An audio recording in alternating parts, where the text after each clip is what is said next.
Welcome to Fairfield Public Access Television, Channel 9. I'm Susan Kessel, and today we have Diane Baldi Silverman and Mark Shafer. We're all active in the arts, and we're going to talk about the Fairfield Art Association's door poster project. This is a project, once again, that we thought about several years ago, like our April Fool's Style show. Right. And we finally got around to doing this poster.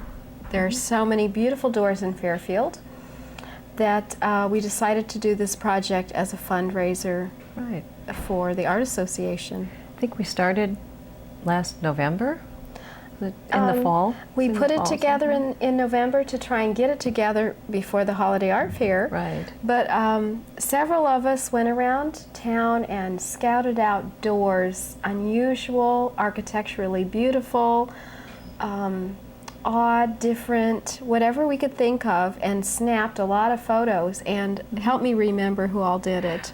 You and I did it, Judy Swan, Darlene Opar, Jane McNerney. Jane McNerney.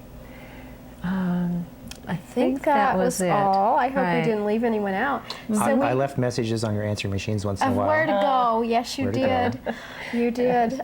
So we drove around and we took close to 400 photos, I believe. Lots and lots of pictures.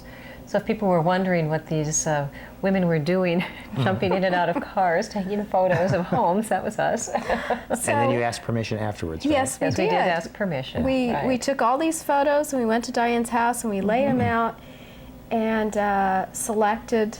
Oh, it was really difficult. It's very hard, yes. A lot of beautiful doors in Fairfield. Selected what we thought were the best and that would photograph or reproduce the best. Yeah. And picked those out and then contacted the owners. And every single owner said yes. They were very excited to have their doors, you know, on our poster, and I was just really pleased with the response from everybody we contacted. Another thing that spurred us on was that we had seen a poster of the doors of Dublin. Dublin, Doors of Notre Dame. Doors of Notre Dame, beautiful posters that people traveling abroad would come home with. And Yeah. Doors from other large cities in the United States, Yes. too, posters of those doors. So we decided we had enough good doors in Fairfield that we could do one of our own, and we had certainly more than enough doors. yes. So now we have a total of how many doors on here? 4, I can't see 8, it. 20. We have 20 doors. doors, all in Fairfield on our poster, and we have enough posters to sell, and we hope that people will think about them for graduation presents. Graduation's coming up. What a great way to send your child off to school with something of Fairfield. Even wedding presents. Wedding I think that would be presents. great. You know, if someone Yes. comes home for a wedding and Or, then goes away. door prize at high school reunions would be nice. That's a great idea, Mark. Thank you. Even after a long also- day. For business people to put in offices, and the conversation piece. Well, and we had talked about whether or not to use private homes, or like some of the churches have beautiful doors Right. too. Yes. We did take pictures of some of the church doors. But we decided, I think, that private homes would be more consistent Yeah. I think so. and maybe showing less favoritism for one group over Businesses. another, or a business. Right, Okay. right. And if this were really popular and successful, we could always do another one. Yeah. Oh, yes. Or windows or something. We have enough doors, we can certainly do another one. Another one. Or, as you say, windows or porches. And another good gift idea is someone that maybe has moved away that lived here. Actually, we've had people do that. People who purchase them for their sons or daughters, or just friends who've moved away, and then people who are still in town have bought them and sent them off. So there's lots of ideas that we wanted to perk your interest in. And we invited Mark to come along today. He's on the Art Association as education chairman, and Diane is our president this year. And I'm publicity, so that's why we're here. But we invited Mark to share his architectural knowledge on these doors. Well, would you like a kind of a brief summary of the whole collection? Yes. Yes, that'd be great. In looking at these, the doors themselves often are fairly plain, and it's the architectural surround that gives it its character. And I'm seeing basically three categories. It may turn into four before I get done, but like the classical revival that you see, and there's some Victorian doors, and then you see the Tudor or cottage style. And I think that pretty well takes care of everything. Okay. Something that we tried to do when we selected these was take what represented Fairfield. I think we probably came up with more doors from older homes, don't you think, than the newer homes. And I see a newer home with an old door on it, so Yes. So there's. what do you do?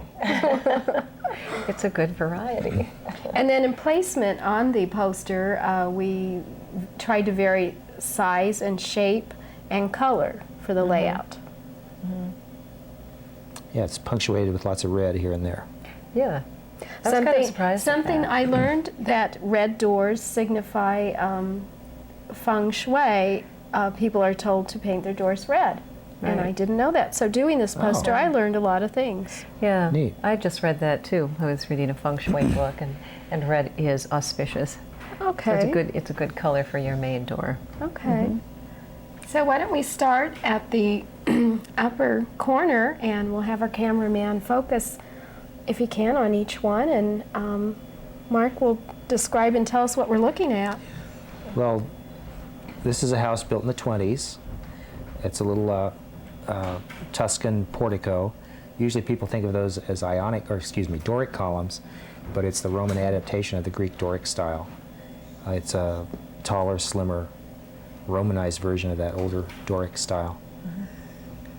And just a nice little curved portico with the side lights on either, flanking the door on either side, with the ivy and pretty brick wall and an iron railing across the top. Now, when we did unveil this poster at the Holiday Art Fair, the biggest question was, well, where are they? Where are they? And Tell we're me, not is that one? Now, am I allowed to tell what street that's on? I think we can tell what street, but we won't give names. Okay, this is on East Burlington. Right. Now the next one is a little kind of Tudor cottage revival style. And my guess that this house was built in the 20s. You see the diamond paned window glass beside the door and a little bit of half timbering underneath that window. An asymmetrically placed window in the door itself. And I don't know that that's an authentic Tudor detail. That's probably like a 20th century sort of whimsy added to it. And maybe that's not the original door. That might be a newer door. But is that a fan or a basket hanging? I think it's a woven fan. Yeah, it's out a of nice little touch. Reeds or something. And you see the little arts and crafts, a lantern above the door number. And you said this was on South 4th? I think it's on South 4th. If it's the one I'm thinking of, it It's that- could be South 2nd. Or it might be South. Okay, but it's that part of town. Yes. Yes. Yeah, Yeah, and like I say, Southwest. probably built in the 20s, maybe the 30s. But real typical of that style. The next one is also on East Burlington. This time a frame house. We've had brick, and then it looks like stucco, and now we have a frame house, a more Victorian style home. And here again, the door itself is very plain, but it's very pleasing and inviting. It has the 4x4 panes of glass in the door itself and a little door knocker. I think door knockers always make you want to come up to the door and knock. And use yeah, it. make yourself known. But some Yeah. real simple detail framing the porch with those large stylized dentils or brackets and a simple beveled cornered square post. But that's a sweet little porch. I've always liked that house. Me too. And the next one, I think, is the South Main. Yes, it's on South Main. Okay, this house used to have a wraparound porch or a porch clear across the front. And I think it was built in the teens. But at some point the porch began to give way and porches fell out of fashion. And I'm not sure when it was taken off. But anyway, this is very evident of the classic revival style. It's much heavier than and more masculine than maybe you would have seen in an actual colonial house built in the 1700s. But it's still very nice. It has kind of a Roman, kind of Tuscan entablature across the top of the doors, and then that little stylized balcony above it with some really very nice ironwork and the scallop shades, and it's has a very homey look to it. Now, I should mention Mark's credentials. He's well known for his book, Fairfield at the Turn of the Century, that he... Which is now ancient history. Right, if you can get your hands on one, that's great. Which you actually drew. Yeah, about 50 pen and ink drawings of Fairfield as it looked 100 years ago or so. Wonderful book. And you've put together a walking tour around Fairfield, I believe, and are very active in the Historical Society and the Carnegie Library. Yeah, I'm on the museum board for the Carnegie Museum. I really don't have time to go to Historical Society meetings, but I am on the museum board, and then I'm chairman of the Historic Preservation Commission. And as you may know from other FPAC programs, we've done a lot with the Louden Machinery Company sites. And in fact, I think maybe one of those homes is on here. I'm not Yes, sure. I think it is. Okay. Also, Two of them, as actually. an artist and art teacher, your artwork tends to revolve around architecture also. Yeah, I like the architectural themes. So, Yeah. just thought I would throw that in. So are we going down? I think we're going. Is this where we are? right here. Okay. Yes, we'll go down. And here again, we have one of these little Tudor cottages. Just a slight, real shallow pointed arch above the door. Is it a pointed arch or is it round? It's a slope. But I'm You're above the talking door- about this? Oh, no, you're talking above the about door this. itself. I think it's rounded slightly. Yeah, just okay. a little bit. Sometimes it's hard to tell if it's rounded or if it's actually a slight point. Here again, you have that asymmetrically placed window. It looks like that window is off to one side a little bit. But as Diane was pointing out, the roof above the doorway comes down really low, and that's a kind of a cottage motif that is reminiscent of the English thatched cottage that you would see, 500 years ago. I think this one's on South Main. Yeah, it's on South Okay. Main.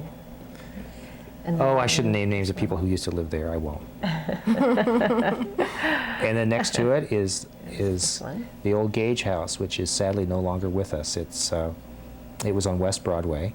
Now, I did take that photo, and I just happened to be driving by to come to work to FPAC on Broadway, and saw this wonderful, it looked like a painting to me. I wish, in fact, I took a lot of photos to paint. It had these wonderful cats down at the bottom. There is a cat right there, you can see lying him. in front of the door. And then it was just shortly after it that the Ledger came with the article, and they were tearing it down. So it just and happened to do that. Yeah, and it was, it needed a lot of work, and there just wasn't anybody forthcoming to take on the project. It would have been really quite an undertaking. So it's too bad it's gone, but I'm glad we got to memorialize it. Now, was this one of the oldest houses in It was one of the Fairfield? oldest. Now, I had always understood that it was built in 1839, but the Ledger article said 1851 or whatever. Okay. But it was old. But Charles H. Gage lived there, and he was kind of a character from the 20s, and I think he did the remodeling. This little arched overhang and the trellis work and that bracket that holds the little porch up were all added probably in the teens, and they reflect here again that cottage style.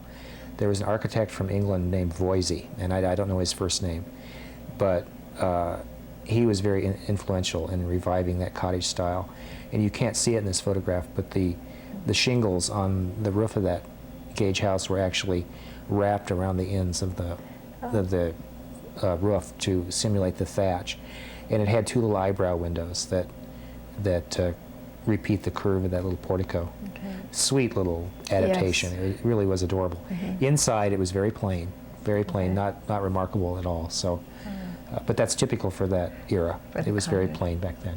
It reflected a kind of a classic, kind of the tail end of the classic revival when things had gotten really pared down, and of course it was a pioneer house, so it was very, very basic. But that remodeling that they did in the teens, or maybe the 20s, it's hard to say, was quite effective. I like all the ivy, especially on the left side of the door. I think that really And the adds trellis a lot. work and the trellis work, right? And it was just a honey of a place. It had little window boxes. I mean, they did it right. Yeah, looks very. So well often made. today, when you see a house remodeled, it doesn't quite have the success that one did. Okay. And if you're really interested, if you're interested in Charles H. Gage as a person, some of his work still survives. I guess he dealt in antiques, and he did this and he did that. But one of his drawings done for Lincoln School still survives. It's the large pen and ink portrait of Abraham Lincoln It stands in the front entry to Lincoln School, and he did that, I'm sure, for the building when it was built. I think probably for the centennial of Lincoln's birth, 1909. I think that's when Lincoln was built. Was he an artist? He must have was that his been. background? I think he just did a little bit of everything. Okay. Reminds me of someone else I know. Okay, moving right. right along. And So here we're again, we have that in little this Tudor cottage. And you can kind of see that Voysey influence, it looks like, in that curved roof above the door where the shingles are actually brought over the edge. And I have no idea where this is. And then this is on South Main also. Oh, okay, sure. On the east side of the road, yeah, okay. Yeah. And like the brown and white trim around the door, is that like a rustication or like a made to look like stonework, or It's, well, are they raised? Are those brown pieces raised pieces not of that I wood? know. Okay. I'm not sure. Do you You'll know have if to get there's- the poster and drive around and Yeah. check it out. I'm not sure. But that, if that were real stonework, if that was white and brown stone, you'd call it polychrome voussoirs. The voussoirs are the segments in the arch, Oh, okay. and polychrome, of course, means more than one color. Right. Okay. Okay. And the next one? Yeah, this is a National Register of Historic Places property now, on South Main. Really? I Yeah. didn't know that. Oh. The house itself reflects the Prairie Style, Okay. but it also has some kind of classical elements, even maybe kind of a Tudor look to it. It's kind of a funny hybrid with the flat roof and so forth, but it has the big overhangs that you see in the Prairie Style. It's very horizontal. It has a garage built to match it. And the reason it's on the National Register is that it was designed by the Loudon Barn Planning Service. Okay. Oh, so this. And I is- think Guy okay. Carpenter designed it. I think he was the architect. I think. Okay. There were several. It's the Okay. same architect that did the Methodist Church in the 20s. Oh. But it's That's a neat great, it's a neat house, yeah. and so Good. it's on the register for that, and then also the garage still has the original Loudon Machinery Company door hangers and Oh. garage door system. Okay. Okay. And the next one? I think we're Okay, we're going going down. down here. All right, this is very definitely Georgian Revival, wouldn't you say, Diane? I think You're so. familiar with this home on East Burlington, I believe. Yes, I am. It just dawned on me. But this is a really nice little portico, or not it's not a portico. It doesn't have a little pediment. It's a little pediment, Pediment, right. above the pilasters against the wall. Oh, and your house number is at the top of the pilaster. The house number, well. Is that a yeah, house number? Yes, used to be up here. Okay, but then you moved it to the column itself? And this, when the house number was up here, it was lighted from Oh, yeah? behind, and then Uh-huh. the light broke. Yeah. So we changed it. We did find a lot of great houses on Main and Burlington, where it's famous for having the doors Yeah. in Yeah. houses. I think, wasn't that typical though of smaller or communities a long time ago? Their kind of bigger homes were built on the main roads. Yeah, the Victorians like to show off. They like to let people know how much money they had. And now Yeah. I think so often bigger homes are kind of built away from the main streets. Yeah, I think Yes. we have a different sense of privacy now. Yeah. I think Right. I think the Victorians, it was new money, and they were proud that they'd made this money, and they wanted people to see what they had. And then there was also that whole front porch thing where you sat on your porch and you Watched talked to people everybody, and watched yeah. people go by, and people came and came to call and all that sort of thing. I think we could do another show on that. I know, There I you know. go. It was much more public. I think the fronts of Yeah. our homes were much more public than they are now. Yeah, and your house has something in common with mine, Diane, in that you don't have windows on the side of the doors, it's just the little transom above. Above, right. And it's a multiple transom window. See, my house was built in the 1850s or 60s, and I only have two panes above my window because it's such an old house, or such a new house. Oh. Yours is a new house trying to look old, so it has lots and lots of panes to give reference to the 18th century when they could not make large sheets of glass. Oh, okay. So that's why you see 18th century houses with lots of little panes of Oh, glass. Okay, I think this one was built in the late 1920s or 1930s. Yeah, I would guess that. Yeah. It's very handsome. Next we have. Yeah, and this is the example of the new house with an old door, and I'm guessing that the door itself, I'm guessing is probably about 1910, 1915, Oh. and it has that interesting kind of oval medallion a raised panel at the bottom. And there's a name see for it? that, and It's it this one. escapes me. Yes, and that one I took is across the street from me Yeah, on in Heatherwood. Heatherwood Circle. And I don't know if they had, is it old glass they have on the side in the transom? It's leaded, It's beveled leaded. glass. I'm not sure. It's beautiful glass. It's not stained glass, it's just leaded and beveled. Right, But it's right. very nice and makes a very handsome entrance to a lovely barn-style house. The next one, It's this one. I just love the colors. I do too. I do too. Here Kind of again we oriental. have, the colors are kind of oriental, which is an interesting comment because it's a Prairie Style house, and Frank Lloyd Wright was very much influenced by Japanese architecture. So now, I think those colors might be a little more Chinese than Japanese, but and this is the Midwest, so Yeah. we can be forgiven. Right. And then next to that, we have a new house, brand new house. And I haven't the foggiest notion where that is. Oh, The southeast side of town.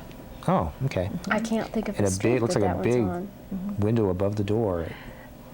Yes, there's an arch here Uh-huh. with the brick, and then an arched window above the door, and then the. And the door looks like it's side almost window. struggling to hold that massive arch above it. Yes.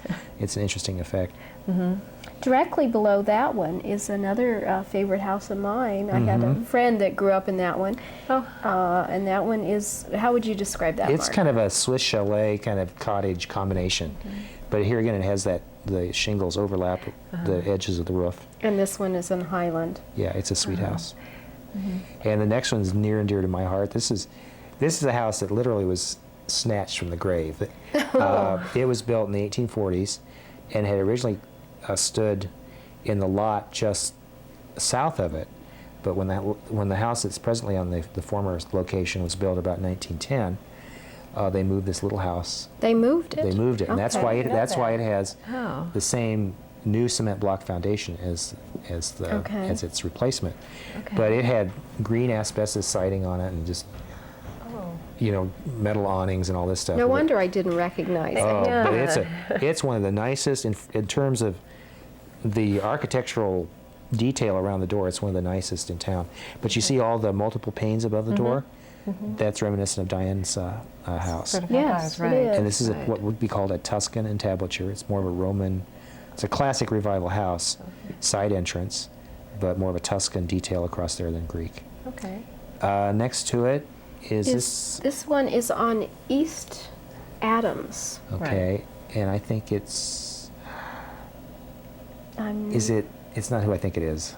If it's who I think it isn't, Here we no, go. I don't know. I think it's either on the National Register or next to it, but that doesn't, next to one that is. Okay. But this was probably built in the 20s because that was a development, kind of exclusive development there on Adams I didn't know back that. then. Okay. And this is a nice example of what's called a broken pediment or a Baroque scroll pediment.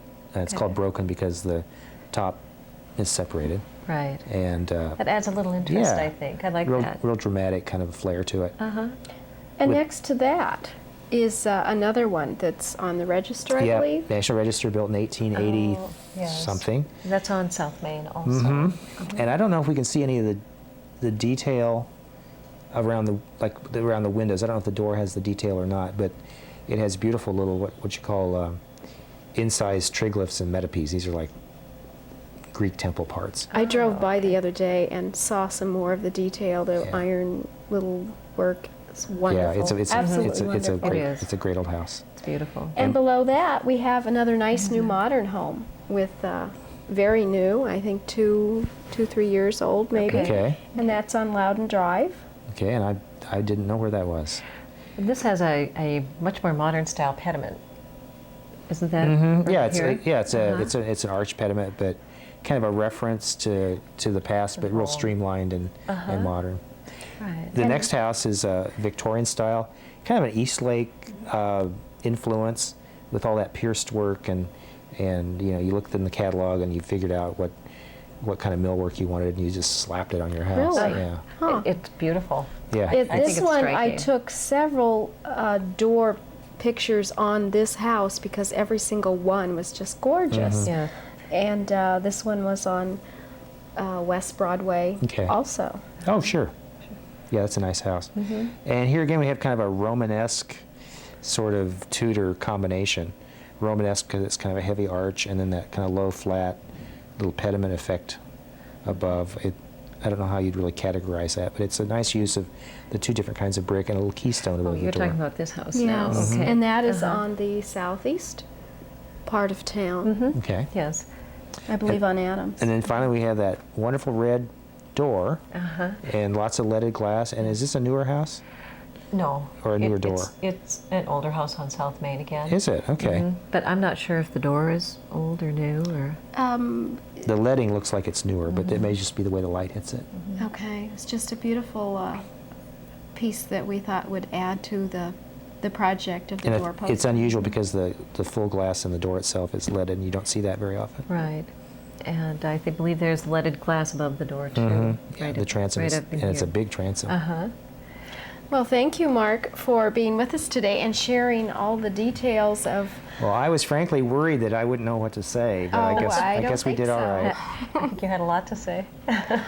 So this has been a really fun project for Fairfield. We hope an important project for Fairfield, in that we've compiled this poster of beautiful doors, architecturally important in Fairfield, and remember that the project supports the Fairfield Art Association, our projects that we do, and our new home that we hope to have in the Jefferson County Civic Center. And But I think the Art Association really does a good job of celebrating Fairfield, and I think it's you. important that communities do that. yes. So congratulations to you guys for your hard work. Well, Oh, thank thank you. It was a big project, and the door posters can be purchased anytime at the Fairfield Chamber of Commerce, or you can call Diane or myself, any art association member, and we'll get the word to the right Right. person. And not only are the posters like this, we do have some framed and matted, and they look really nice. Yes. So you can buy them, a little more finished than just a poster. And we do take trade-ins, right?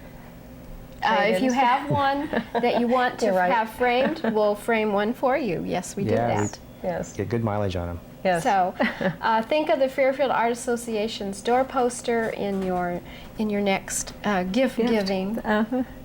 Thank you very much.